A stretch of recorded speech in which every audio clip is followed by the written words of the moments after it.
So మనతో పాటుగా ఒక ఫాదర్ అండ్ సన్ కూడా ఉన్నారు. ఈ అబ్బాయి కూడా జపాన్‌లోనే జాబ్ వచ్చింది. హలో అమ్మా. Hello ma'am. So congratulations. Thank you ma'am. ఎక్కడొచ్చింది నీకు? జపాన్లో వచ్చిందండి. ఐషాన్ కంపెనీలో వచ్చింది జపాన్లో. ఆ! సో 43.83 ల్యాక్స్ పెర్ యానం వచ్చిందండి. ఓ కంగ్రాచులేషన్స్. ట్రిపుల్ డిపార్ట్మెంట్లో నాదే టాప్ అండి. Okay. Best wishes to you. ఎప్పుడు వెళ్తున్నావు మరి జపాన్‌కి? నెక్స్ట్ ఇయర్ అండి. నెక్స్ట్ ఇయర్ వెళ్ళిపోతున్నావా? అవును. సో నాన్నగారు ఏమంటున్నారు? నాన్నగారితో మాట్లాడతాను. కంగ్రాచులేషన్స్ అండి. సో ఫస్ట్ టైం మీ అబ్బాయి జపాన్‌కి వెళ్తున్నాడు, ఉద్యోగం వచ్చింది అన్నప్పుడు మీకు ఏమనిపించింది? సార్ నాకు అనిపించింది మంచి కాలేజీలో జాయిన్ చేశాను, మంచి చదివి ఈ స్థాయికి ఎదిగారంటే గొప్పతనం కేఎల్ యూనివర్సిటీ అని మేడం. ఎక్కడి నుంచి మీరు? మా శ్రీకాకుళం జిల్లా ఆంధ్రపుర లాస్ట్ ఒడిశా నుండి వచ్చాం. అంతే మాకు బాగా సంతోషపరిచింది first KL university sir madam. ఆ స్కూల్ జాయిన్ కాకపోతే మా వాడు ఎంత ఇంప్రూవ్ అవ్వడు కాదు, ఈ సాధించలేడు. ఇంకా అందుగురుండి కేఎల్ యూనివర్సిటీ రుణపడి ఉంటాం. చాలా సంతోషం అనిపిస్తుంది మేడం. మీ బ్యాక్గ్రౌండ్ ఏంటి? మీరు ఏం మా చేస్తుంటారు? రైట్స్ ఓ మీ వాడు ఫస్ట్ టైమా ఇలా ఒక యూనివర్సిటీకి రావడం, ఒక విదేశాలకు పోయి ఉద్యోగం? ఇది ఫస్ట్ మేడం. మాకు ఈ తేజ్ ఎక్కడం ఇదే ఫస్ట్ మేడం. అవునా? మా వాడు అంత గొప్పగా చేశారు. నాన్న నీకు ఎప్పుడైనా తేజ్ ఎక్కించి మాట్లాడతాను, నేను ఒక మనిషిగా నీకు గుర్తిస్తాను నాన్న, నాకు నమ్ము అనుకున్న వాగ్దానం ఇచ్చాను మేడం. ఆ వాగ్దాన్ని నిలబెట్టుకుని చాలా సంతోషం మేడం. శ్రీకాకుళం దగ్గర నుంచి మీరు ఇక్కడ విజయవాడ దాకా వచ్చి మీ అబ్బాయి చదువుకున్నాడు అంటే అప్పుడు ఏమనుకున్నారు? అంత దూరం పోవడం అవసరమా అనుకున్నారా? మేడం అది కాదు, జాయిన్ అయినప్పుడేనే ఈ కాలేజ్ ముందు చూసాము, మాట్లాడుకుని వెళ్ళాము, మేసర్లతో కలిసాము, మా కష్టమే చెప్పుకున్నాము. చాలా టీచర్లు మాకు ఒక అనుగ్రహం ఇచ్చారు, ఒక ఇది ఇచ్చారు, మాట ఇచ్చారు, బాబు చదివించు, ఏం భయపడక, మీ ఓడికి ఒక దీనిగా ఏదైనా సాధించినాక మనం తీసుకుని వెళ్తాము, నీ ఓడికి చెప్పు, మా వంతు మనం చేస్తాము, నీ వంతు నువ్వు చెయ్యు, తర్వాత భగవంతుడు ఉన్నాడు అనే మాట ఆ రోజు మాకు గట్టిగా హృదయం ఇప్పుడు వరకు ఉన్నది మేడం. దాంతో ఆ మాట నమ్మిన గురుండని ఈ కాలేజీలో చూసి మా వాడి కాలేజీలో చదువుతాను అన్నాడు. సరేనా అన్నాను, డబ్బు ఇచ్చి నేను చూసుకుంటాను అన్నాను. ప్రతి సంవత్సరం వస్తాను మేడం.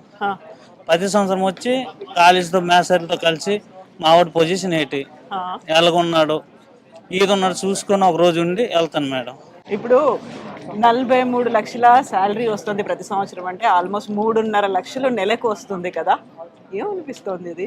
కానీ మేడం దీంట్లో ఊహించింది కన్నా, డబ్బు విషయం కన్నా, ఏ కాలేజీ చదువుము, ఏ మ్యాచర్లు అనుగ్రహత స్ట్రిక్ట్ ఎలా చదువుతున్నారో బాగా చూసుకున్నారా? బాగా చూసుకున్నా. దీంట్లో గొప్పతనం మా వాడిదే కాదు, దీంట్లో టీచర్లు ఇంకా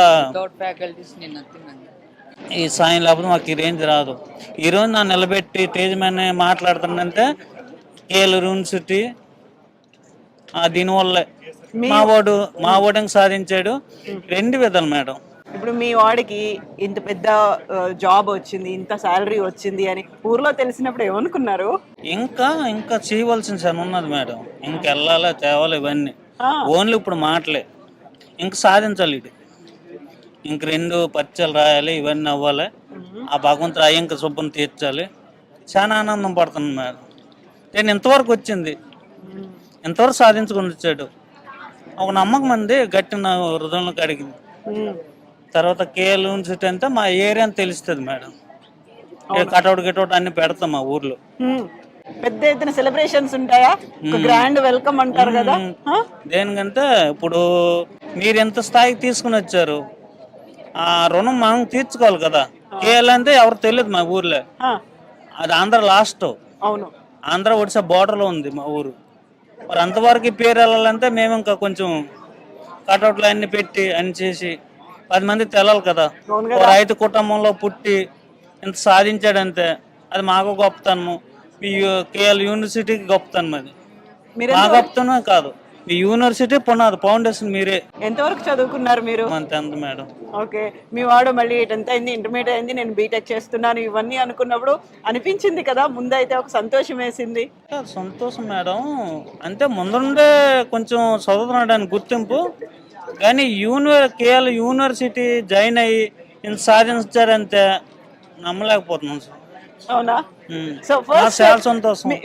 మీ వాడిని ఏంటి కౌగిలించుకున్నారా, ముద్దు పెట్టుకున్నారా, ఏం చేశారు ఆ మాట మేడం చెప్పినప్పుడు? గారు, ఇప్పుడు మేమెంత ఎంత కష్టమైతే ఇలాగ ఎగిరిపోయి ముద్దు పెట్టుకోము, చాలా బాధలు ఉన్నప్పుడు ఆ.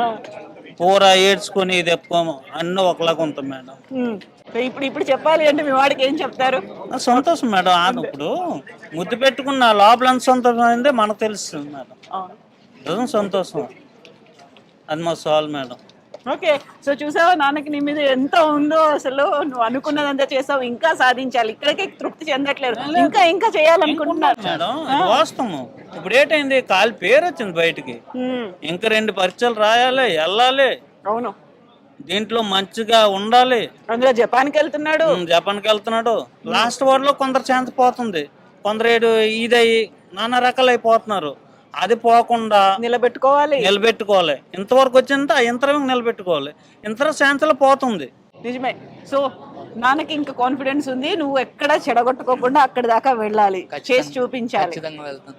ఇంతవరకు తెచ్చానంటే ఒక రోజు మా డాడీతో ఎలానే చెప్పా, ఒక ఈవెంట్కి వెళ్తే డాడీ నీకు ఎప్పుడైనా ఒక రోజు స్టేజ్ ఎక్కించి మీడియాకి నీకు చూపిస్తా అని, అది ఈడే. ఇప్పుడు ఆనందం నిజంగా, అది ఇంతకు మించినట్టు సంతోషం ఎక్కడ దొరకదు. ఏది లేదు. మా బాబు చెప్పాడనుకో మాట నిలబెట్టుకున్నాడు, అలాగా చాలది. చాలు. అది థ్యాంక్ యూ సో మచ్ అమ్మా, best wishes to you. Thank you.